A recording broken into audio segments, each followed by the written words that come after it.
Hello friend, welcome to Akhil painting চ্যানেলে তোমাদের স্বাগত। প্রত্যেক দিনের মতন আমি আজও একটা নতুন ভিডিও নিয়ে হাজির হয়েছি।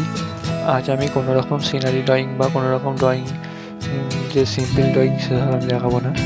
আজ আমি একটা ফাইনাল যে লেখা হয় সেই ফাইনাল যে শব্দটা সবার কাছে প্রিয়, যে কোনো খেলার ক্ষেত্রে কাজে লাগে এবং যে কোনো জিনিসের ক্ষেত্রে যে পরীক্ষা হোক, খেলাধুলা, যে কোনো ক্ষেত্রে ফাইনাল জিনিসটা কাজে লাগে। সেই ফাইনাল লেখাটা আমি 3D আকারে লিখে দেখাচ্ছি। তোমরা অলরেডি ভিডিও স্ক্রিনের মধ্যে দেখতে পাচ্ছ কীভাবে ওটা 3D আকারে লিখতে হবে। যে স্পেলিংটা FINAL, এইটা আমি 3D আকারে করে দেখাচ্ছি এবং সেটার যে শ্যাডো পড়বে 3D শ্যাডোটা দিলে তবেই তোমরা 3D ভাবে দেখতে পাবে বা বুঝতে পারবে। শ্যাডো না দিলে এটা 3D হবে না। আমি শ্যাডোটা দিচ্ছি, তোমরা দেখো। এবং লেখাটা কীভাবে লিখতে হবে, কোন স্টাইলে কীভাবে কী করতে হবে সেটা সম্পূর্ণ ভিডিওর সাহায্যে দেখানো হচ্ছে। তোমরা ভিডিওটা মনোযোগ সহকারে দেখো, স্কিপ না করে দেখো, তবে তোমরা বুঝতে পারবে।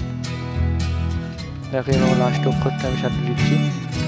লাস্ট অক্ষরটা শ্যাডো দেওয়া হয়ে গেলেই আমার মোটামুটি শ্যাডো দেওয়া হয়ে যাবে। তারপর আমি এটা কালার করে দেখাবো।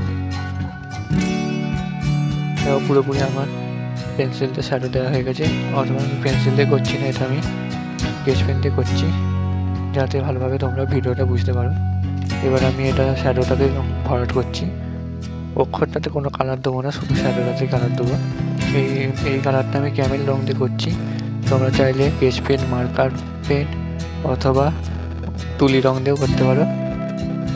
তুলি রং দিয়ে ওয়াটার কালার, যে কোনো তুলি রঙের যে ইউজ হয়, যে কালারগুলো সেইগুলো দিয়ে করতে পারো, কারণ ওইগুলোতে করলেই বেশি ইজি হবে। এই ক্যামেলের কালার দিয়ে করলে ইজি হবে না। আমি এটা স্যাম্পেল দেখানোর জন্য ক্যামেল কালার দিয়ে করে দেখাচ্ছি। ঠিক এইভাবে করবে। দেখো কত সুন্দর লেখাটা হয়ে গেল একটা 3D আকারে। এইভাবে তোমরা যে কোনো লেখা যদি আমাকে রিকোয়েস্ট করবে কমেন্ট বক্সে, আমি সেরকম লেখা তোমাদের জন্য লিখে দেখাবো।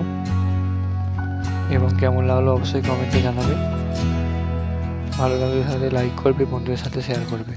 আর তোমাদের কোনো নাম বা কোনো শব্দ যদি তোমাদের লেখা লিখানোর ইচ্ছা হয়, তাহলে আমি এটা তোমাদের কমেন্ট করে লিখে জানাবে। আমি সেই লেখাটা আমি এইভাবে 3D আকারে লিখে দেখাবো।